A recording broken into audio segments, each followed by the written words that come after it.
Welcome back to the Chainlink Engineering Tutorials, the intermediate section. Now, if you haven't watched the tutorial basics section yet, be sure to jump into the description, grab that link, and head back over there before coming to here. This tutorial assumes you've already deployed a smart contract before. Randomness in computers has always been difficult because computers are deterministic by nature. In blockchain, randomness is even more important and even harder because not only is the blockchain deterministic, but it's completely transparent as well. In addition, if each node on a blockchain comes up with their own random number, when they go to reach a consensus, they won't be sure whose random number to use. Because it's so hard to create a random number in a deterministic system, we could always look outside the blockchain to get a random number.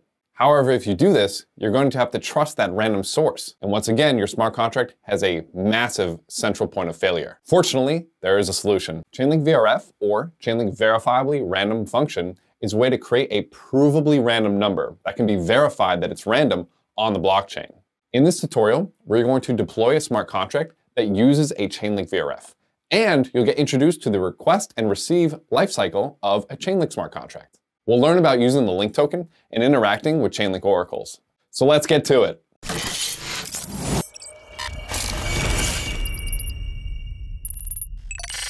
Previously, we learned how to get price data from a reference contract, a contract that had already aggregated the data for multiple Chainlink nodes. For getting randomness, we can't do this, because if everyone is accessing the same random number, then it's not really random. So instead, we request a random number from an off-chain Chainlink oracle that returns it with a cryptographic proof so that we can prove and verify that the number that we have is actually random. There's a little bit of cryptographic magic that we're not going to go into this video, but if you want to learn more, jump into the description. This is known as the request and receive cycle of working with Chainlink smart contracts. In one transaction, we make a request to an oracle, and then in a second transaction, that oracle responds with the data. To make this request, our smart contract needs to be funded with link token. In order to request data or a random number from a Chainlink oracle, we have to use the link token. The link token is a form of an ERC20. The link token follows the ERC 677 standard, which is a backwards compatible version of the ERC20 token. The link token includes many improvements over the ERC20 that makes working with oracles much easier, cheaper, and more efficient. To learn more about ERC20s and ERC 677s, there's a couple links in the description.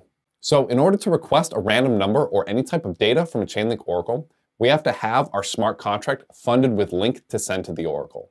Similar to how on Ethereum, requesting computation or storage costs ETH, requesting data or randomness from a Chainlink oracle costs link. This is known as the oracle cost, similar to how transactions have transaction costs. The cost per request depends on the oracle themselves, and individual Chainlink node operators can set the price at whatever they want. Chainlink VRF unlocks a world of randomness in a deterministic system, and we're seeing Chainlink VRF being used by more and more of some of the top projects to ensure that their smart contracts are secure and tamper-proof. We're going to go through an example on a smart contract mimicking a 20-sided dice roll. This way, you can get any type of randomness that you want in your smart contracts. So let's jump into it. Due to this bleeding edge technology moving so fast, always be sure that when you click on one of our technical videos, you scroll down to the description and check for any updates. That way you'll know you're always up to date. As we mentioned, getting a random number follows the request and receive cycle. This is where we request data from a Chainlink node and receive it in a second transaction. We'll need to use link, the ERC 677 token standard for this. Now, the intermediates tutorial will go through a full-fledged working example of working with the Chainlink VRF and mimicking getting randomly assigned to a Game of Thrones house. We're going to jump into the using randomness code. And once we're done with this walkthrough, I highly recommend going back up and following this intermediates tutorial, as it's going to walk through a lot of not only good Chainlink, but good Solidity examples as well. So let's learn just how to get a random number. If you want to skip right to the contract code and just compile, deploy, and run it yourself, you absolutely can. And in GIS, you'll see it on the left-hand side right here, and it'll compile and be all set for you to deploy. But let's start from scratch. So remember, we're looking to get a provably random number here. So let's do it. First, we want to get the version of Solidity. Then we want to import the Chainlink code. I'm just going to copy paste from the documentation. This VRF Consumer Base is what we're going to use to power our Chainlink smart contract. Remember, you can hit Control-S to compile at any time, or just hit compile. Next, we're going to create the contract. Contract, random number, consumer, is VRF Consumer Base. Now, what does this mean? Is VRF Consumer Base is how Solidity works with inheritance. So we're actually inheriting the code from here into our smart contract. We can even take a look at it right here. Just remember, as always, the truffle, hard hat, and brownie syntax is a little bit different than the remix syntax. So just keep that in mind. Once we have the code inherited, we're going to need a couple of contract variables. We're going to need a bytes32 key hash. I'm just going to make all of them public for now for simplicity. But in the example, some of them are internal. Internal means that they can't be viewed by the outside world. We're going to need this key hash to help identify which Chainlink oracle we're going to use to get a random number. We're going to use a fee, which is going to be the link oracle fee, the link token fee that we're going to pay the Chainlink node to get the random number. And we're going to do a uint256 random result, which is going to be the random number that is returned from the Chainlink node. Now we want to create the constructor.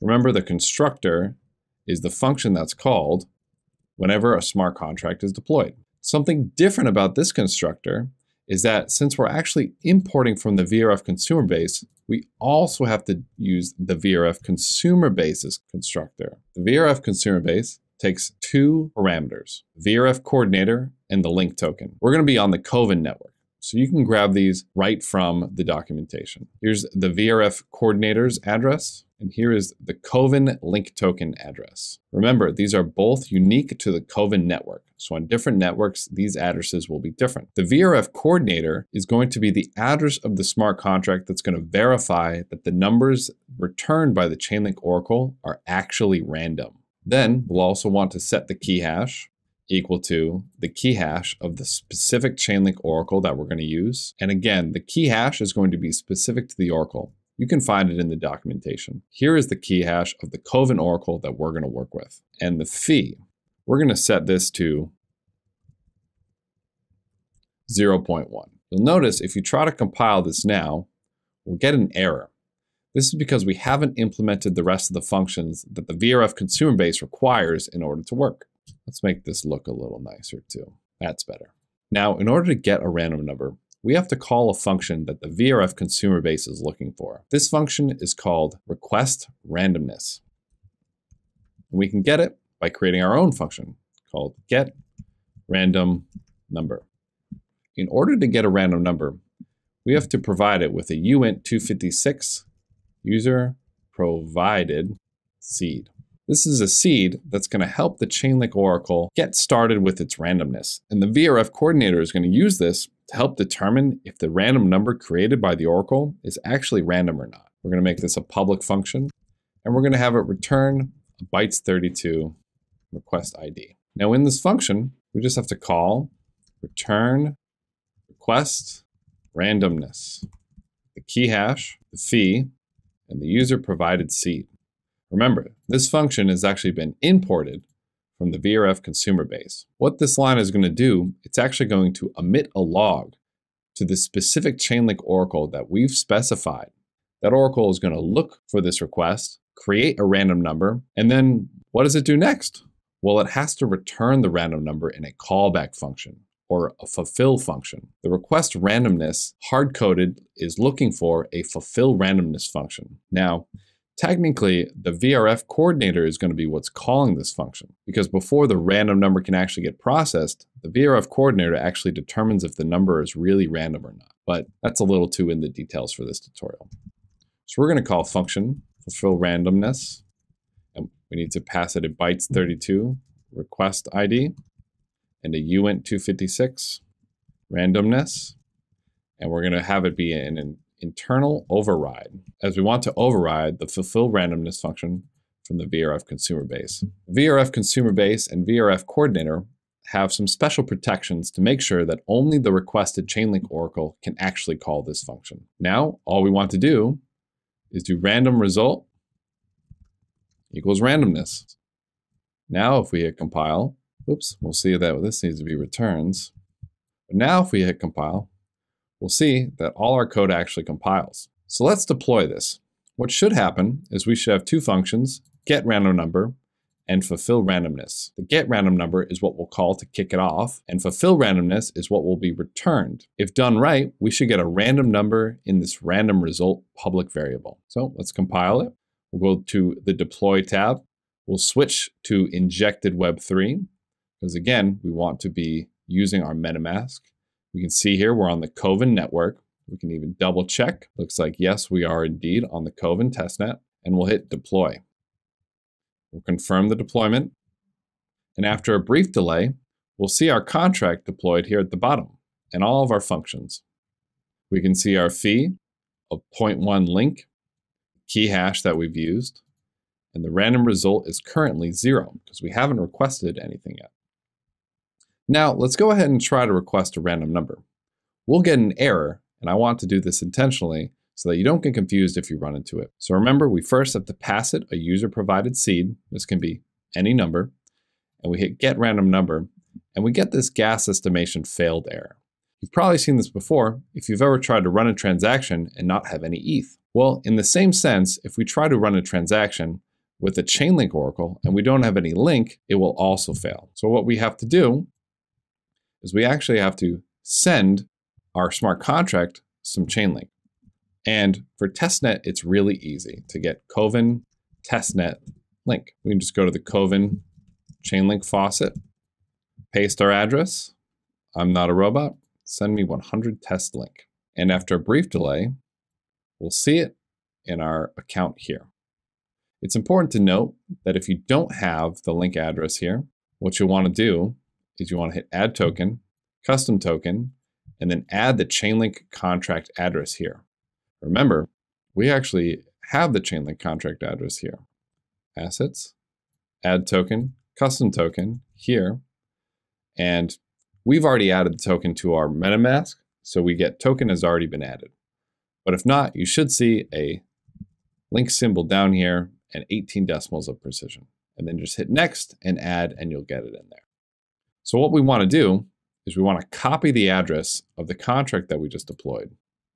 And we want to send that address some Chainlink. We'll send it to just to be safe. We'll hit next and confirm. Obviously, when working on mainnet, you'll need real Chainlink to make this work. But now that we've sent this contract some link, if we hit get random number now, we'll see MetaMask pops up and we don't get an error. So now we can confirm. And what's happening is we've called this get random number and we've emitted an event for the off-chain Chainlink oracle to get the random number. Once it's done creating the random number, it will respond. It'll call the fulfill randomness function, and random result will be set to randomness here. So if we scroll down to random result now, after a brief delay, we'll have a random number. Remember, you might have to wait a little bit because the block transactions take a little bit of time. But now we can see we have our random number here. This shows the request and receive lifecycle of working with Chainlink. You request some data and that data gets fulfilled. And you request it by using the Chainlink token. Now, this is a really big random number. And some people want to just get a random number between maybe 1 and 20. A really easy way we can get that in Solidity is by using a mod function. So in our fulfill randomness function, what we could do if we wanted to do that, we could do .mod 20.add 1. Mods this to be between 0 and 19, and we add 1 to make it between 1 and 20. There's a link in the description if you want to learn more about the mod function. But now, if we compile and deploy,